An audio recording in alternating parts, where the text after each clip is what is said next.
That's a question of Beatles or Rolling Stones. Ooh. Now you're getting into real tough territory. The Beatles were the greatest innovators because they really started it all. But the Rolling Stones have had the lasting power because after all these years, and even though Keith Richards has probably been dead for several years and doesn't know it, they continue to make some of the greatest music and put on the most amazing shows. One little closing anecdote. I actually pardoned Keith Richards.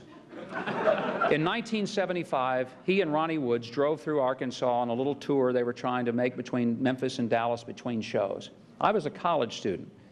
They pulled over in the little town of Fordyce, Arkansas, and a couple of British longhairs in 1975 just didn't look right in Fordyce, Arkansas. Somebody called the sheriff and said, "I don't believe these boys are from around here."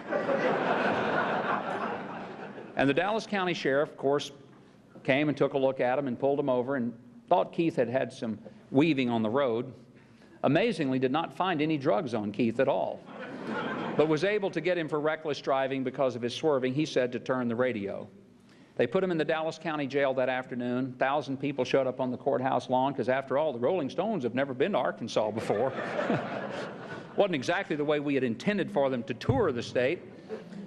And I thought then, we finally have the Stones come to Arkansas, and what do? We throw them in the Dallas County Jail.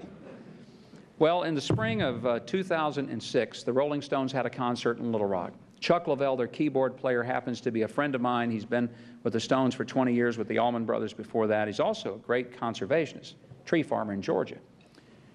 Well, Chuck got me backstage to meet all the band and visit with everybody. So I'm backstage, I'm talking to Mick Jagger and Charlie Watts, and then he takes me in. I'm sitting there visiting with Ronnie Wood and with Keith.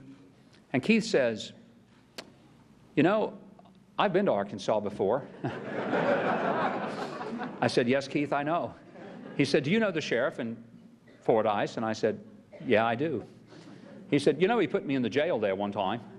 And I said, "Yes, Keith, I know that." And so he was telling me the story. I said, "Well, Keith, you know, there's something I can do that nobody else on earth can do." He said, "What's that?" I said, "Keith, I can give you a pardon. I can get that off your record. I'm the only person on earth. That's the one thing I can do that nobody else can do."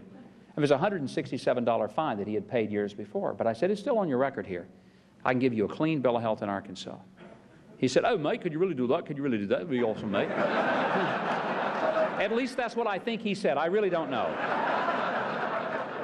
So I started the paperwork. It's a long process. It's not something you just sign a piece of paper and it's done. It took about 8 months to get it done. And finally, my last month in office, I was able to get all the paperwork completed.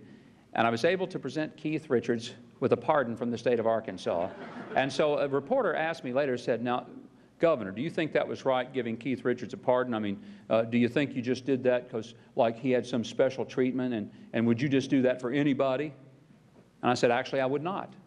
Not unless they could play guitar as well as Keith Richards."